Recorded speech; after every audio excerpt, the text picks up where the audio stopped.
마태복음 17장 1절부터 8절 말씀을 교독하겠습니다. 엿새 후에 예수께서 베드로와 야고보와 그 형제 요한을 데리시고 따로 높은 산에 올라가셨더니 그 앞에서 열망사 얼굴이 해같이 빛나며 옷이 비와 같이 휘어졌다. 그때 모세와 엘리야가 예수와 더불어 말하는 것이 그들에게 보이거늘 베드로가 예수께 여쭈어 이르되 주여 우리가 여기 있는 것이 좋사오니 만일 주께서 원하시면 내가 여기서 소막책을 짓되 하나는 주님을 위하여 하나는 모세를 위하여 하나는 엘리야를 위하여 하리이다. 말할 때 호련히 빛난 구름이 그들을 덮으며 구름 속에서 소리가 나서 이르시되 이는 내 사랑하는 아들이요 내 기뻐하는 자니 너희는 그의 말을 들으라 하시는지라. 제자들이 듣고 엎드려 심히 두려워하니 예수께서 나와 그들에게 손을 대시며 이르시되 일어나라 두려워하지 말라 하시니 제자들이 눈을 들고 보매 오직 예수의 아무도 보이지 아니하더라. 아멘. 할렐루야. 믿음에는 이론적인 믿음과 체험적인 믿음이 있습니다. 어떤 사람이 다른 사람이 수영을 잘하는 모습을 보고 자기도 수영이 하고 싶어졌습니다. 그래서 수영 강습 책을 열심히 읽었습니다. 그리고 유튜브에서 수영 자세 영상을 수없이 봤습니다. 물속에서 팔다리는 어떻게 움직여야 되는지, 또 호흡은 어떻게 해야 되는지 머릿속으로 완벽하게 이해했습니다. 그는 자신이 수영의 원리와 기술에 대해서 안다고 생각했어요. 그리고 어느 날 이 사람이 수영장에 가서 실제로 물에 뛰어들었습니다. 책에서 배운 대로 해보려고 막 했는데 몸은 제멋대로고 물을 먹으면서 허우적거리게 됐습니다. 이게 뭐예요? 이거는 이론적으로 수영을 아는 것이죠. 그래서 그 이후에 이제 수영을 정식으로 배웁니다. 강사의 도움을 받아서 물에서 뜨는 법, 발차기 하는 법, 이런 것들을 반복적으로 연습하고 물의 저항과 부력을 몸으로 느끼기 시작했습니다. 몇 번이나 실패하고 좌절했지만 결국은 물속에서 스스로 나아가는 순간을 경험했습니다. 그 순간 이 사람은 단순히 수영을 안다는 것에서 넘어서 수영을 할 수 있다라고 하는 체험적인 확신을 얻게 됐습니다. 그리고 그는 이제 물에 대한 두려움이 없이 수영을 즐기게 됐습니다. 이거는 아는 것에서 체험하는 것으로 바뀌어지게 된 것이죠. 여러분, 아무리 이론적인 지식을 알고 있었어도 그것을 가지고 수영을 할 수는 없었습니다. 직접 물에 들어가서 물을 체험하고 그리고 물에 대한 것들을 몸에 익히고 이런 다음에야 진정으로 수영의 능력을 갖추게 된 겁니다. 이것이 바로 이론적인 믿음과 체험적인 믿음의 차이를 보여주는 것입니다. 신앙생활도 마찬가지입니다. 이론적인 믿음이 있고요. 체험적인 믿음이 있습니다. 근데 여기서 이론적인 믿음이 무조건 나쁘다는 것이 아닙니다. 여러분, 우리에게는 이 두 가지가 다 필요합니다. 이 둘은 서로 분리된 게 아니라 상호 보완적인 거예요. 예를 들면 우리가 운동이 건강에 좋다. 이론적인 믿음이 있죠. 그러면 이것을 바탕으로 실제로 운동을 시작하고 그 결과 몸이 좋아지는 체험적인 믿음을 가질 수 있게 되는 겁니다. 그러니까 이론적인 믿음과 체험적인 믿음이 따로 있는 게 아니에요. 이론적인 믿음은 우리에게 지식의 기반을 제공합니다. 그리고 합리적인 판단을 돕습니다. 그런데 반면에 체험적인 믿음은 우리의 삶 속에서 직접 체험하기 때문에 우리에게 확신을 주고 우리에게 동기를 부여하는 이런 역할을 하는 게 체험적인 믿음인 거예요. 그래서 우리가 신앙생활을 잘하기 위해서는요, 이론적인 믿음과 체험적인 믿음이 균형이 있게 우리의 삶에 다 같이 있어야 된다라는 거예요. 근데 중요한 것은 우리의 믿음이 이론적인 믿음에 머물러서는 안 된다는 겁니다. 거기에만 머물러 있어서는 안 된다는 겁니다. 기독교는요, 철학이 아닙니다. 기독교는 일반 종교처럼 어떤 의식의 종교도 아닙니다. 직접 하나님을 느끼고 경험하는 체험적인 종교. 이게 바로 기독교인 것입니다. 그래서 우리가 신앙생활 하면서 이런 믿음의 체험들을 갖게 될 때 우리의 신앙이 단단해지는 거예요. 하나님 앞에 깊이 뿌리를 내리게 되는 거예요. 어떤 사람이 그런 이야기를 했습니다. 우리는 세 종류의 호랑이를 볼 수 있다라는 겁니다. 여러분, 그림 속에 호랑이가 있어요. 또 하나는 동물원에서 우리가 만나는 호랑이가 있습니다. 그리고 실제로 산에서 만나게 되는 호랑이가 있어요. 여러분, 다 호랑이지만 경험은 다르죠. 그림 속에 있는 호랑이나 동물원에서 보는 호랑이는 호랑이구나, 멋있구나 이러지만 산속에서 내가 직접 호랑이를 만났다? 그럼 어떻게 될까요? 멧돼지만 만나도 아마 정신이 없을 텐데 호랑이를 딱 만났다? 등골이 오싹해지면서 아마 그 자리에 얼어붙게 될 겁니다. 하나님을 만나는 것도 마찬가지입니다. 하나님을 머리로 하는 것과 하나님을 내가 직접 체험하는 것은 다른 것이에요. 하나님을 체험하게 되면 어떻게 됩니까? 뜨거운 감동이 있습니다.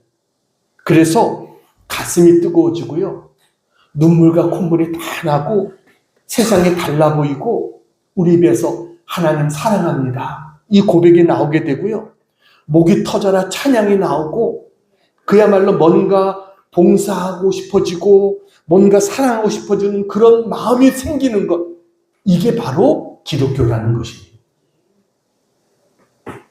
하루는요, 예수님께서 제자들과 함께 배를 타고 가다가 풍랑을 만났습니다. 배 안에 막 물이 들어오는 거예요. 제자들이 안간힘을 다해서 물을 퍼냈지만 역부족입니다. 그때 옆에 주무시고 계셨던 예수님을 깨웁니다. 그때서야 깨우는 거예요. 그러니까 예수님이 눈을 뜨셔서 바람과 파도를 꾸짖으시니까 순식간에 잔잔해졌어요. 제자들이 깜짝 놀랐습니다. 두려움만까지 생겼습니다. 그리고 뭐라고 말합니까? 이게 어찌된 일이냐? 저간 위기에 바람과 파도까지 순종하는가? 이렇게 제자들이 고백을 합니다. 그러니까 어떤 하나님의 놀라움과 그 신비로움 앞에 저절로 놀라서 무릎을 꿇게 만드는 그런 종교, 이게 우리가 믿고 있는 기독교다라는 것입니다.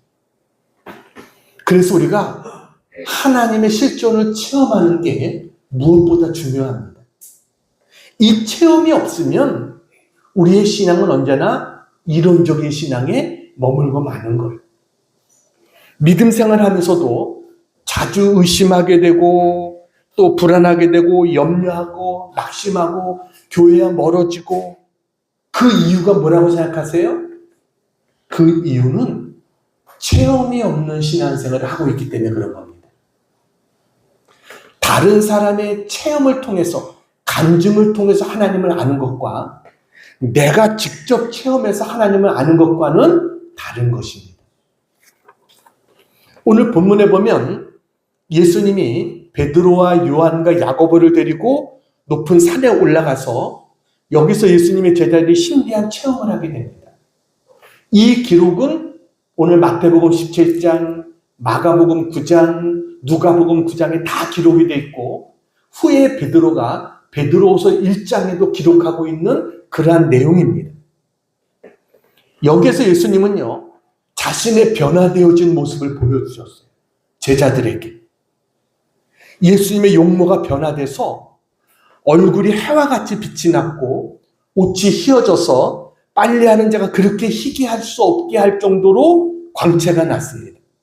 그리고 그 자리에 엘리야와 모세가 함께 나타나서 예수님과 삼자 대면하는 모습을 이들이 보게 된 겁니다.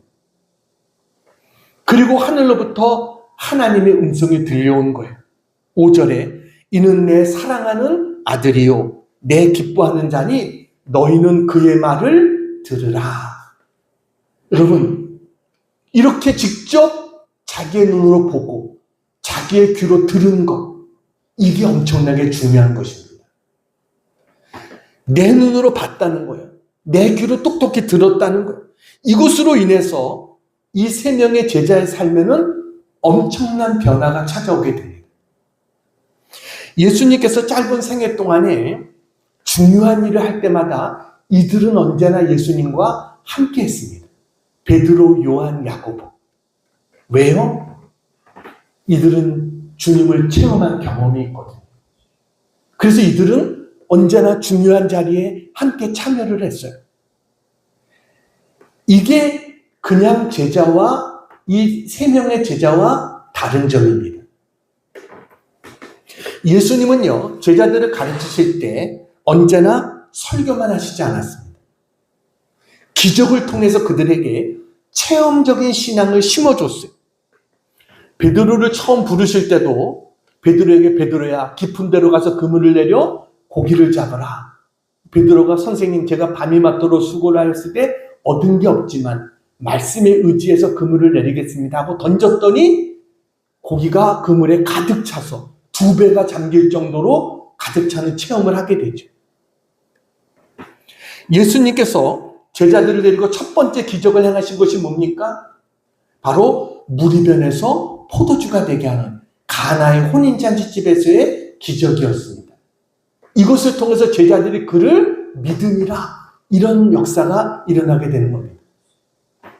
주님께서 제자들에게 풍랑을 잠잠케 하시는 것을 눈앞에서 보여주시면서 제자들에게 믿음을 심어주셨습니다.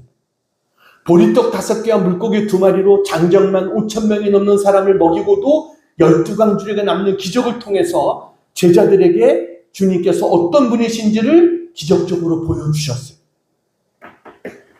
왜 이런 기적을 예수님께서 제자들에게 보여주셨을까요?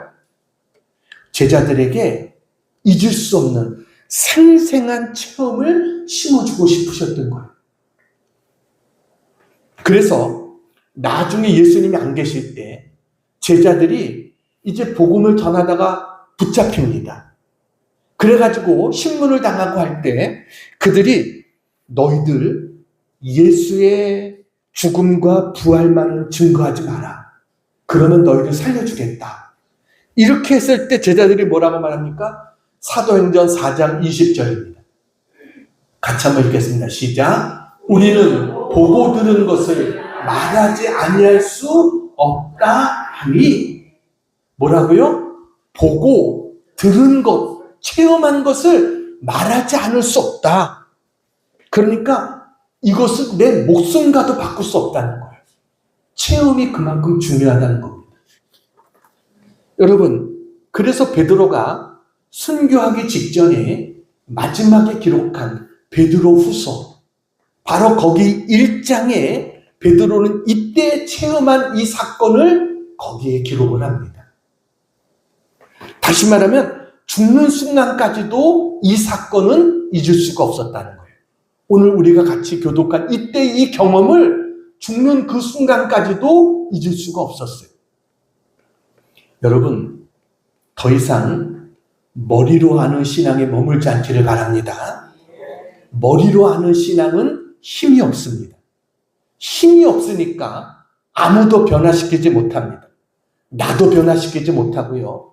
내가 안 변하는데 어떻게 이웃을 변화시킬 수 있겠어요? 세상을 어떻게 변화시킬 수 있겠어요? 우리도 이론적인 신앙에서 체험적인 신앙의 자리로 나가야 됩니다. 나도 봤다. 나도 들었다. 이 자리로 우리가 나아갈 수 있는 그런 우리가 돼야 된다. 그래서 오늘 설교의 제목은 체험적인 신앙생활을 하려면, 이게 오늘 설교의 제목입니다. 자, 우리가 체험적인 신앙생활을 하려면 어떻게 해야 되느냐? 자, 첫 번째 같이 한번 읽겠습니다. 시작. 은혜를 사모할 때 하나님을 체험하게 됩니다. 은혜를 어떻게 할 때요? 사모할 때. 사모하는 마음이 있어야 됩니다. 예전에는 참 사모하는 마음들이 있었어요. 근데 갈수록 우리들의 신앙이 사모하는 마음이 없습니다. 그냥 모든 게 별로 부족한 게 없으니까 간절한 마음이 없는 겁니다. 오늘 본문에 보면 베드로, 요한, 야고보 이들은 예수님을 따라 산에 올라갔습니다.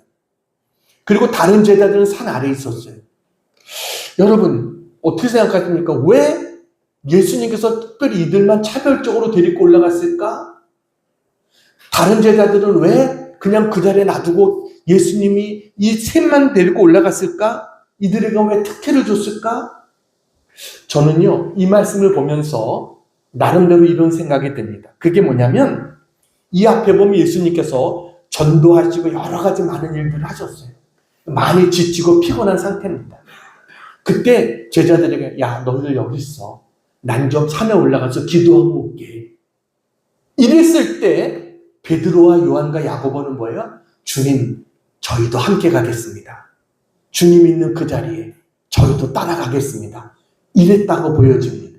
그래서 이들은 주님과 함께 높은 산에 올라가게 된 겁니다.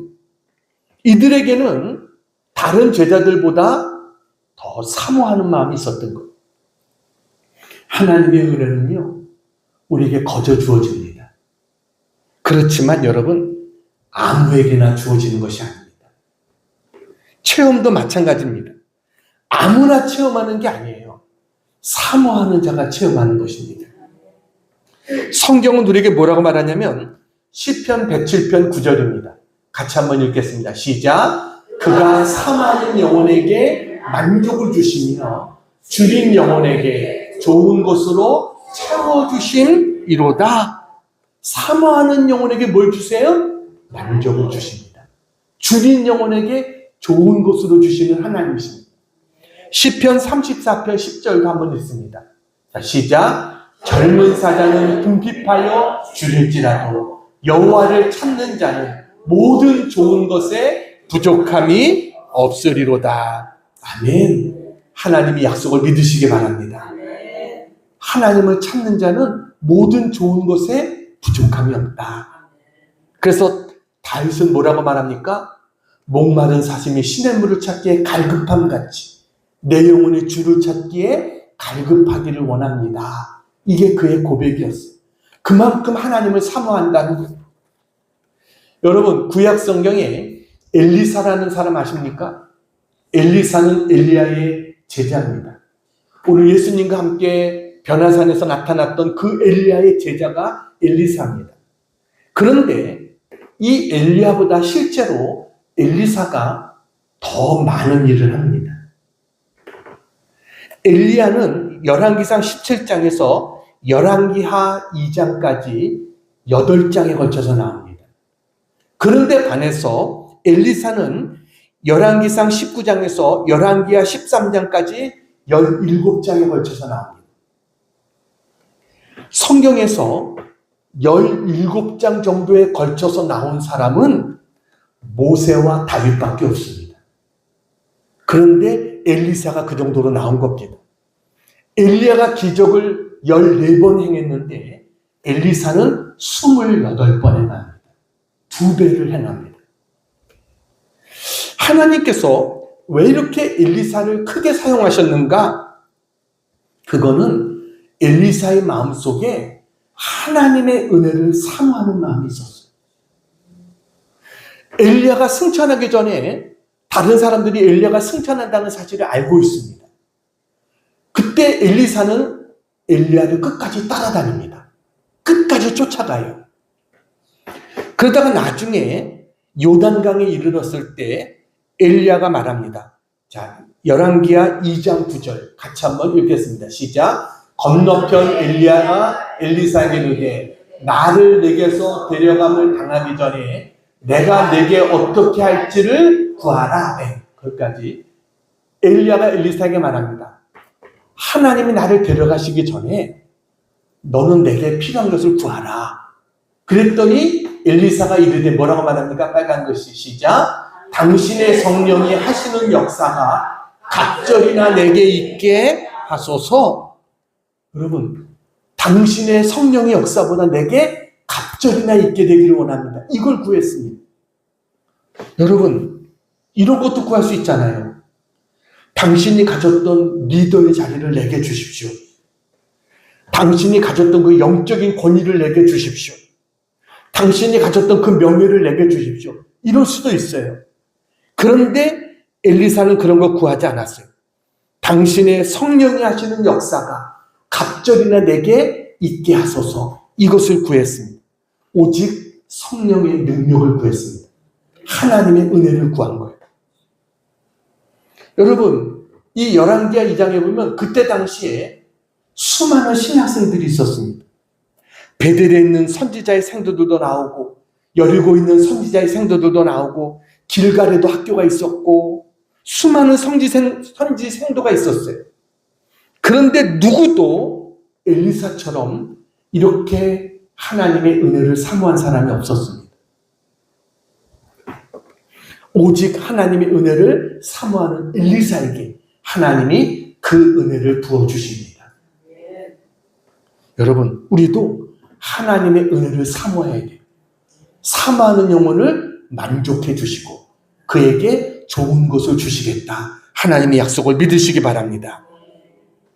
오늘 베드로와 요한과 야고보는 하나님의 은혜를 사모하다가 놀라운 기적의 은혜를 체험하게 된 거예요. 이것을 체험한 베드로가 자기가 죽기 전에 마지막 정말 유언과 같은 베드로후서에서 이때의 체험을 자기 입으로 고백을 합니다. 베드로후서 1장 16절부터 18절입니다. 한번 보겠습니다. 자, 같이 읽어볼까요? 시작. 우리 주 예수 그리스도의 능력과 강림하심을 너희에게 알게 한 것이 교묘히 만든 이야기를 따른 것이 아니요 우리는 그의 크신 위엄을 친히 본 자라. 너희들이 했던 이런 말들이 교묘히 만든 이야기가 아니라는 겁니다. 우리는 하나님의 그 크신 위엄을, 주님의 그 크신 위엄을 친히 봤다라고 이야기합니다. 17절. 자, 17절, 18절 읽겠습니다. 시작. 지극히 큰 영광 중에서 이러한 소리가 그에게 나기를 이는 내 사랑하는 아들이요 내 기뻐하는 자라 하실 때 그가 하나님 아버지께 존귀와 영광을 받으셨느니라. 이 소리는 우리가 그와 함께 거룩한 산에 있을 때 하늘로부터 난 것을 들은 것이라. 아멘. 자기가 생생하게 이것을 체험했다는 겁니다. 죽는 지금 이 자리에까지도 이 기억은 잊혀지지 않는다는 겁니다. 그래서 어떻게 해요? 베드로는 담대하게 순교의 자리로 나가는 겁니다. 이 체험이 있기 때문에 죽음의 자리에 나가면서도 두렵지가 않는 거예요. 내가 어떻게 예수님처럼 십자가에 똑바로 죽을 수가 있느냐? 나를 거꾸로 매달아 달라. 이러면서 순교의 자리에 나간 사람이 베드로입니다. 왜요? 체험이 있었기 때문에. 여러분, 우리는 이론적인 신앙, 머리로 아는 신앙에 만족하지 말고 하나님의 은혜를 뜨거운 마음을 가지고 사모하는 그런 우리 모두가 되기를 축원합니다. 그럴 때 우리의 마음속에 나도 봤다, 나도 들었다, 하나님께서 나의 기도를 이렇게 응답해 주셨다, 하나님 살아계시고 나를 이렇게 사랑하신다, 이 고백이 우리에게도 있게 될 줄로 믿습니다. 자, 두 번째 같이 한번 읽겠습니다. 시작. 간절히 기도할 때 하나님을 체험하게 됩니다. 오늘 이 사건을 마태복음 17장만이 아니라 마가복음 9장, 누가복음 9장에도 말한다고 그랬어요. 자, 누가복음 9장 28절을 봅니다. 자, 여기에는 이 빨간 글씨가 들어갑니다. 같이 한번 읽겠습니다. 시작. 예수께서 베드로와 요한과 야고보를 데리시고 기도하시러 산에 올라가사. 네. 왜 산에 올라갔어요? 기도하시러 올라갔다라고 말합니다. 그러니까 다른 책과 다르게 누가복음에서는 이 사실을 기록하고 있어요. 기도하시러 산에 가셨다라는 거예요. 하나님의 은혜를 체험한 사람들의 대부분 공통점이 있습니다. 그것이 뭐예요? 기도하다가 하나님의 은혜를 경험하게 됐다는 겁니다. 기도할 때 생각지 못했던 하나님의 놀라운 은혜들을 기도하다가 체험하게 된 거예요. 기도하면은요, 하나님을 만나게 됩니다. 야곱이 야복강에서 하나님과 씨름하잖아요. 이게 뭐예요? 기도한 거죠. 나를 축복해 주시지 않으면 당신을 보내드릴 수 없습니다 하면서 하나님을 붙잡고 씨름한 거. 이게 기도 아닙니까? 그랬더니 하나님이 그의 기도를 들어주셔서 그를 죽이려고 쫓아왔던 형의 마음을 움직여주시고 하나님의 상황을 바꿔주시죠. 여러분, 초대교회 성도들이 120명이 주님의 말씀을 믿고 계속 모여서 기도했습니다. 처음에는 500명이 모여서 기도하다가 120명이 남았어요. 이들은 끝까지 주님의 약속의 말씀을 믿고 기도하다가 어떻게 됩니까? 성령의 임하심을 체험하게 됩니다. 불과 같은 성령의 임하심을 이들은 체험하게 되는 것. 그래서 여러분, 방언의 은사가 터지고 성령 충만함을 경험하게 되죠. 초대교회가 전혀 기도에 힘썼을 때 베드로가 감옥에 갇히고 내일이 사형날짜입니다. 근데 하나님이 천사를 보내서 베드로를 거기서 끌어내십니다. 베드로 옆에서 사람들이 지키고 있는데도 아무도 몰라요. 베드로가 감옥문에 나올 때까지도 아무도 몰라요. 베드로 스스로도 꿈꾸는 줄 알았어요. 밖에 나와 보니까 이게 꿈이 아니었구나. 그리고 이 제자들이 있는 곳으로 오니까 뭐가 있어요? 기도하고 있었죠. 기도하면 하나님의 역사를 체험하게 되는 거예요. 성경은 우리가 말합니다. 예레미야서 29장 13절 같이 한번 읽겠습니다. 예레미야서 29장 13절 시작. 너희가 온 마음으로 나를 구하면 나를 찾을 것이요 나를 만나리라. 아멘. 하나님은 숨어 계신 하나님이 아니십니다. 우리를 만나주시는 하나님이신 것을 믿으시기 바랍니다. 찾으라는 거예요. 어떻게 찾아요? 온 마음으로 찾으라는 거예요. 하나님 앞에 뜨겁게 진실되게 간절한 마음으로 기도하면 하나님을 반드시 만나게 될 거다라는 것입니다.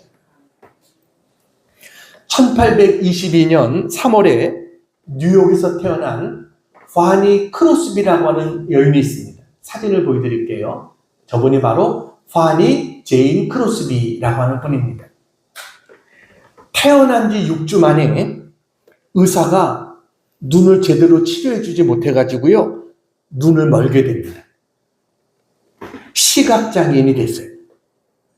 앞을 못 보는 불쌍한 어린 맹인이었지만 그녀는 주님의 손에 붙잡힌 바 돼서 정말 시를 쓰기 시작했고요. 그가 쓴 시가 찬송가로 많은 사람들에게 불려지게 됐습니다. 일생 동안 오늘 저기 보면 뭐라고 됐습니까? 9,000여 편에 이르는 찬송시를 남겼다라고 이야기합니다. 9,000여 편이면은요, 하루에 한 편씩만 써도 얼마나 대단한 겁니까? 9,000여 편의 시를 썼어요. 우리 찬송가에도 그녀가 쓴 찬송시가 20여 편이 됩니다. 우리가 아주 좋아하는 많은 찬송가들을 저분이 작사한 겁니다. 저 크로스비 저 선생님이 55세가 되었을 때 재정적으로 어려웠답니다. 그래가지고 급하게 돈이 $5가 필요했어요. 근데 그마저도 없는 상황이었습니다. 그녀가 출판사 사장을 만나러 가야 되기 때문에 차비가 필요했던 거예요. $5. 지금처럼 이런 버스가 있는 상황은 아니지만 이때는 마차가 이렇게 다니는, 운행하는 이런 상황입니다. 그걸 타야 되는데 그 돈이 없는 거예요. 그래가지고 이 문제를 놓고 하나님 앞에 간절히 기도했습니다. 하나님, 제가 이 돈이 꼭 필요한데, $5가 꼭 필요한데 하나님 이거를 채워주세요. 하나님 채워주세요. 간절히 기도했어요. 그리고 기도를 마친 후에 자리에서 일어난 지 얼마 안 됐는데 띵동하고 초인종이 울리는 겁니다. 그래서 문을 열어보니까 알지 못하는 신사 한 분이 그 앞에 계시는 거예요. 그런데 그 신사가 그러는 겁니다. 자기가 이 동네 출장을 왔다가 이 크로스비 여사가 이곳에 산다는 이야기를 듣고 그녀를 직접 만나보고 싶어서 내가 이렇게 찾아왔다라고 이야기했어요. 그녀가 작사한 그 찬송가 때문에 자기는 많은 은혜를 받았다. 이런 이야기를 한 겁니다. 그래서 한 30분 정도 차를 마시고 이제 헤어지는데 이분이 문에서 악수를 하는데 손에 뭔가 둘둘 말릴 종이를 이렇게 쥐어주더라는 겁니다. 그래가지고 나중에 헤어지고 돌아와서 그 종이를 펴보니까 뭐예요? 정확히 $5가 딱 들어있었던 거예요. 한 치의 오차도 없이 너무나 정확하게 정말 기도했던 그대로 하나님이 응답해 주신 거예요. 얼마나 감사했겠어요.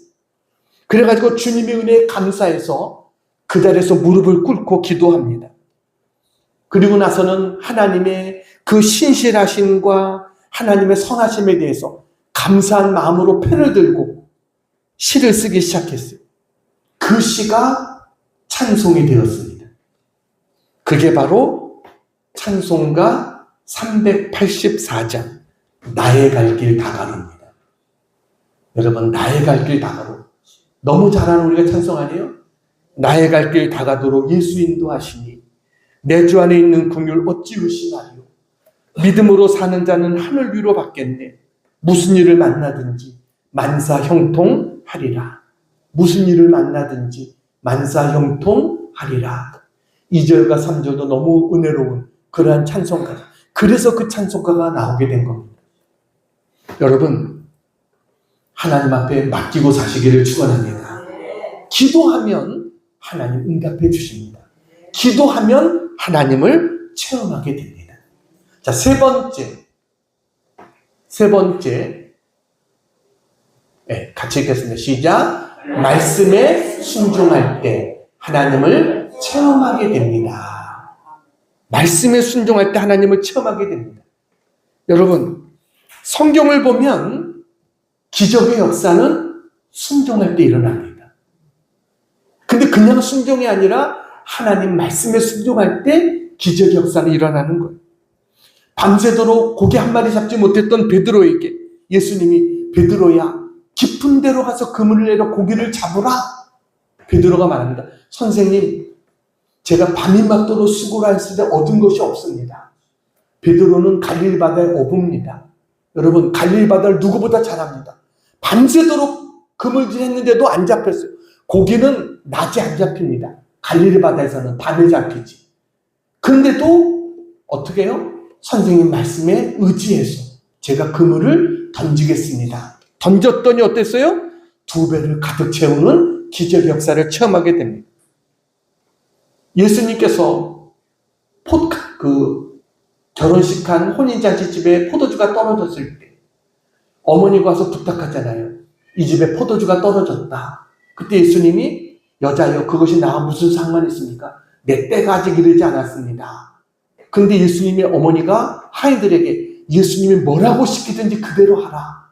그러니까 예수님이 하인들에게 저 항아리에 물을 채우라. 그랬더니 그들이 아구까지 채웁니다. 그들이 이제는 떠서 갖다 주라 했더니 포도주가 모자란 자들에게 물을 갖다 주라는 거예요. 근데 하인들이 물을 떠서 갖다 줬더니 어떻게 됐어요? 물이 변해서 포도주가 되어졌어요. 그런데 성경은 뭐라고 말합니까? 이 기적이 일어난 이 모든 것들을 물떠온 하인들은 알더라 라고 말합니다. 다른 사람들은 이게 물이 변해서 포도주가 된 건지 몰라요. 그런데 하인들은 알아요. 왜요? 자기가 했기 때문에, 체험했기 때문에 아는 것이죠. 문둥병자인 나만에게 엘리사가 말합니다. 요단강에 가서 몸을 7번 씻으라. 6번 들어갔다 나와도 변함이 없어요. 근데 7번 끝까지 순종했더니 그의 살이 어린아이 살같이 변해졌습니다. 여러분, 하나님의 은혜를 체험하려면요, 말씀에 순종이 있어야 됩니다. 하나님이 주는 체험에는요, 말씀이 기초가 돼야 됩니다. 무조건 신비한 체험하는 게 중요한 게 아닙니다. 그건 위험한 것입니다.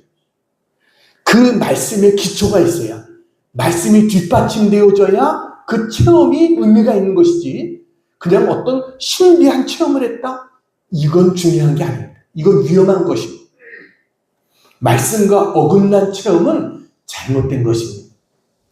우리는 말씀에 순종할 때 하나님의 은혜를 체험하는 놀라운 역사가 일어나게 될 줄로 믿습니다. 이제 한 가지 이야기하고 마치려고 합니다. 어떤 잘 나가던 기자가 있었습니다. 그런데 그가 기자 생활에 자기가 취재했던 어떤 사건이 잘못되는 바람에 명예훼손으로 감옥에 가게 됩니다. 결혼한 지 얼마 안 돼가지고 아내는 만삭이었어요. 임신 8개월 정도 된 상황입니다. 그리고 어머니는 홀어머니입니다. 홀어머니의 아들이 하나밖에 없는 이런 가정입니다. 근데 감옥에 들어가게 됐으니 그것도 자기는 제대로 한다고 했는데 그게 잘못돼서 명예훼손이 돼서 감옥에 들어가니까 억울하기도 하고 분하기도 하고 그래서 한편으로는 죽고 싶은 마음까지 들었답니다. 이때 그의 나이가 33살이었습니다. 구치소에 들어갔는데 구치소는 일반 또 감옥하고는 다른 거죠. 그러니까 방들이 있답니다. 이 폭력범들을 모아놓은 방이 따로 있고요. 뭐 교통사고를 일으킨 사람들 모아놓은 방들이 따로 있고 이런 식으로 방들이 따로 있대요. 그래서 폭력범들을 모아놓은 방을 폭력방이라고 그런답니다. 교통사고 일으킨 자들 모아놓은 교통사고방 이런 식으로 부르는 거예요. 이 사람이 폭력방으로 들어간 거예요. 왜요? 자기가 잘못 글을 써서 했지만 그것도 폭력이라는 거예요. 언어 폭력이라는 거예요. 폭력방에 들어갔는데 그 방에 들어가니까 무시무시한 사람들이 많더랍니다. 온몸에 그림이 잔뜩 있는, 문신이 잔뜩 있는 사람들이 그 방에들 막 있는 거예요. 거기는 조폭 두목도 있었습니다. 그게 얼마나 무섭겠어요. 그래가지고 무서워가지고 막 그러는데 조폭 두목이 부르더랍니다. 그러더니 이분한테 이야기를 하는 거예요. 너 교회 다녀? 그래서 안 다닙니다. 교회 안 다니다는 건 어렸을 때 크리스마스 때 딱 한 번 가봤답니다. 선물 받고 싶어가지고 그것밖에는 교회 간 적이 없는 거예요. 교회 안 다닙니다. 그랬더니 찬송가 아는 거 있어? 잘 모릅니다. 그랬어요. 그랬더니 그럼 성경은 읽어봤어? 그러더랍니다. 그래서 네, 대학교 다닐 때 서양 문화사에 관심이 있어서 신약 성경만 읽어봤습니다.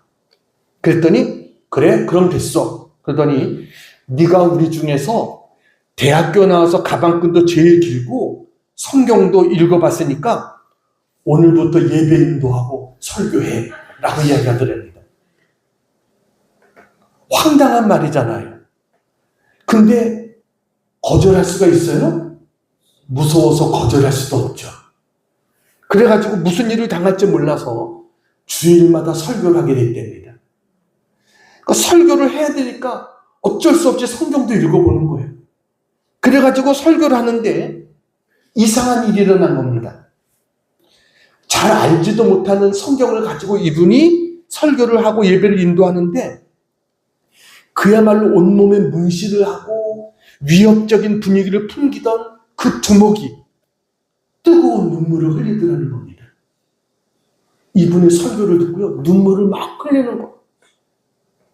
정말 자기가 생각해도 엉터리 같은 설교인데 근데 그 말씀을 듣고서 뜨거운 눈물을 흘리는 그 모습을 보면서 야, 도대체 저 사람이 믿는 하나님이 어떤 분인가 이런 생각이 들면서 자기의 신앙생활에도 중요한 터닝 포인트가 그게 되어졌다는 거예요. 기점이 되어졌다는 거예요. 그렇게 한 달 반을 한 겁니다. 그리고 나서는 이분이 갑자기 독방으로 옮겨지게 됐어요. 독방으로 옮겨져 가지고 혼자 있으니까 할 일이 뭐가 있습니까? 책만 읽는 거죠. 근데 자기에게 주어진 책은 딱 하나밖에 없어요. 뭐예요? 성경책. 딱 하나만 주어진 거예요.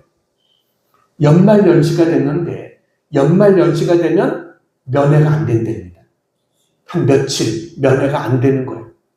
그 기간 동안 3일 동안에 성경을 일독했답니다.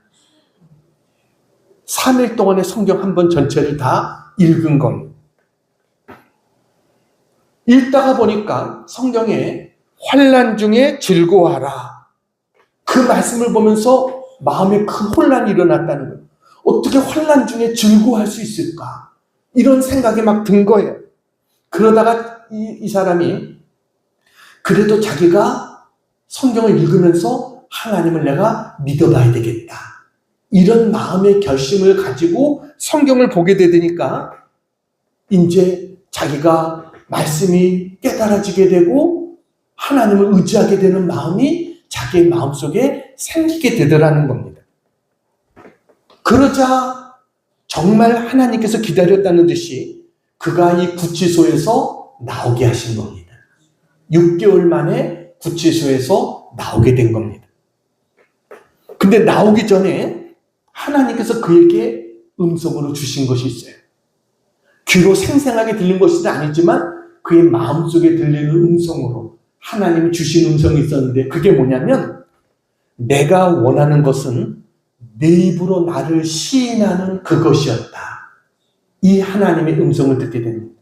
나는 다른 거 원하는 게 아니라 내 입으로 나를 시인하는 그것을 내가 원했다. 그러더니 감옥에서 풀려나게 된 겁니다. 갑작스럽게. 그리고 나와서는 정말 누가 억지로 시킨 것도 아닌데 자기의 가족이 다 교회 나가고 하나님을 믿게 됐다는 겁니다. 그의 아내도 그의 어머니도 다 교회 나가서 하나님을 믿게 됐습니다. 그리고 하나님의 기가 막힌 도우심으로 법적인 문제까지 다 해결돼서 전과자 신세까지 면하게 되는 그런 은혜가 주어지게 된 겁니다. 이후에 그는 아내가 이제는 기자 생활 그만두고 당신 한번 글을 써보라. 이렇게 아내가 이야기를 한 거예요. 그래서 그때부터는 전업 작가의 길을 걷게 됩니다. 7년 동안 마치 실업자 같은 생활을 하면서 글을 쓴 거예요. 몇 번의 실패를 거듭하면서 글을 썼는데 점점 그가 쓴 글이 이제 좋아지게 되지 않았겠어요? 그러다가 2000년에 그가 쓴 글이 드디어 책으로 출판되게 됩니다. 그 책이요, 42주 동안 연속 1위를 하게 됩니다. 베스트셀러가 되어집니다. 42주 연속 1위. 별로 놀랍지도 않으시죠? 네. 그때 당시에 나왔던 책이 뭐냐면 해리포터라는 책이었습니다. 해리포터가 이 책 때문에 1위를 못한다고 할 정도로 이 책이 오히려 해리포터를 이길 정도의 책이 되어진 거예요. 이 책의 제목이 뭐냐면 가시고기라는 책입니다. 다음 사진을 보여주세요. 바로 저 가시고기라는 책입니다. 그리고 저 책을 쓴 저 작가가 누구냐면 조창인이라고 하는 그런 분입니다. 조창인. 저 책은 300만 부가 넘는 책이 팔렸습니다. 엄청난 베스트셀러가 되어진 거죠. 그래서 이제 다시 책을 나중에 또 썼어요. 다음 사진을 보여주세요. 그게 가시고기 우리 아빠. 저 책에, 먼저 책에 이어지는 내용입니다. 먼저 책에 어떤 아이가 등장하거든요. 백혈병 걸린 아이. 이 아이를 그 아버지가 얼마나 뜨겁게 사랑하면서 이 아이를 돌보는 그런 내용이 나와요. 그러다가 이 아버지는 죽어요. 결국 아이 때문에. 근데 이 아이가 나중에 처음에는 아버지의 사랑을 몰랐어요. 어머니하고만 있으면 아버지 사랑을 몰랐는데 나중에 아버지의 사랑을 깨닫게 되어진 이게 이제 가시고기 우리 아빠라고 하는 그러한 책의 내용입니다. 여러분, 그는 이렇게 고백합니다. 하나님을 알면 알수록 그 놀라운 능력에 엎드리지 않을 수가 없습니다. 저는 제 능력과 노력만 믿었던 사람이었습니다. 그러나 하나님은 그런 저의 한계를 깨트려 주셨습니다. 제가 제 한계를 인정했을 때 하나님은 저를 높여주셨습니다. 라고 고백했습니다. 여러분, 하나님의 은혜를 체험해 보신 적 있으십니까? 이 모태신앙은요, 부모로부터 늘 신앙을 물려받아서 습관적으로 신앙생활을 하다 보니까 이런 뜨거운 신앙의 체험을 하지 못한 분들이 많습니다. 여러분, 우리의 신앙이 항상 뜨거울 수는 없습니다. 그렇지만 우리가 항상 성령 충만할 수 없듯이 신앙생활도 오르막길이 있는가 하면 내리막길도 있는 거예요. 그런데 일생에 몇 번은 하나님을 뜨겁게 체험하는 순간들이 우리에게 있어야 될 줄로 믿습니다. 정말 그 체험이 중요한 거예요. 다른 누가 뭐라 그래도 내가 만난 그 하나님, 내가 경험한 그 하나님, 이 신앙이 있어야 되는 거예요. 그래야 우리가 종교인이 아니라 신앙인이 되어지는 겁니다. 그냥 머리로 하는 습관적인, 그냥 지식으로 알긴 다 알아요. 거기에 머물러서는 안 되는 거예요. 하나님을 만나야 되는 거예요. 그때 마음속에 주시는 그 하나님의 기쁨과 평안, 이걸 맛볼 때 여러분, 세상에 다른 어떤 것과도 비교할 수 없는, 어디서도 찾을 수 없는 그 기쁨을 우리가 누리게 되는 그 은혜가 우리에게 있게 될 줄로 믿습니다. 여러분, 그래서 언제나 이론적인 신앙이 아니라 체험적인 신앙, 믿음의 이 자리까지 나가는 우리 모두가 되기를 주님의 이름으로 축원합니다. 기도하겠습니다. 사랑 은혜가 많으신 아버지 하나님, 감사하고 감사하고 또 감사합니다. 늘 주님 앞에 나올 때 저희들 부족하고 연약하고 부끄러운 자입니다. 그럼에도 불구하고 우리를 사랑하여 주셔서 하나님의 사랑의 품으로 기쁨으로 안아주시고 맞이해 주시고 우리를 죄로부터 용서와 우리를 치료로 이끌어 주심을 감사합니다. 하나님, 저희들 주님 손에 붙들린 자가 되기를 원합니다. 하나님 만나고 체험함으로 하나님께 쓰임받는 자가 되게 해 주시옵소서. 하나님께서 우리에게 지금까지 보지 못했던 놀라운 일들이 우리 앞에 펼쳐지게 하여 주시고 우리의 삶을 주관하시고 역사하신다는 것을 간증하며 고백할 수 있는 우리 모두가 되게 해 주시옵소서. 여러분, 이 시간 아픈 자리에 한번 손 얹고 기도하겠습니다. 문제와 소원을 가지고 오신 분이 있다고 한다면 가슴에 손 얹고 기도합니다. 우리 같이 한번 기도합니다. 사랑과 은혜가 많으신 아버지 하나님, 우리가 믿는 하나님이 치료의 하나님이 되어주심을 믿습니다. 우리를 만드신 분이 하나님이십니다. 하나님께서 우리를 고치시고 새롭게 하실 수 있는 분도 오직 하나님이심을 믿습니다. 나사렛 예수 그리스도 이름으로 명하노니 모든 부정적인 모습은 떠나갈지어다. 염려와 근심과 걱정과 고통과 괴로움과 스트레스는 나사렛 예수 이름으로 명하노니 떠나가고 물러갈지어다. 기적이 임할지어다. 치료가 임할지어다. 회복이 임할지어다. 나사렛 예수 그리스도의 이름으로 명하노니 모든 통증과 아픔은 떠나갈지어다. 하나님 감사합니다. 하나님 여호와 라파의 치료의 하나님이심을 믿습니다. 하나님, 우리의 연약한 곳에 손 얹어 싸우니 주님의 손으로 친히 만져주시고 안수하여 주시고 치료의 강선을 비춰 주시옵소서. 모든 두통과 불면증과 우울증과 관절의 병도 떠나가게 해 주시옵소서. 고혈압, 당뇨도 물러가게 해 주시옵소서. 악성 종양과 암도 떠나가게 해 주시옵소서. 하나님 역사해 주실 것을 믿습니다. 모든 영광 받아 주시옵소서. 하나님 감사합니다. 우리 사랑하는 성도들을 축복해 주시고 저들의 가정에 평안케 하여 주시고 자녀를 위한 기도가 응답되게 하시고 직장과 사업의 문제가 해결되게 하시고 하나님의 축복이 임하게 해 주시옵소서. 경제적인 어려움에서 벗어나게 하여 주시옵소서. 주님 안에서 거룩한 소원들이 이루어지게 해 주시옵소서. 감사드리며 예수님 이름으로 기도하옵나이다. 아멘.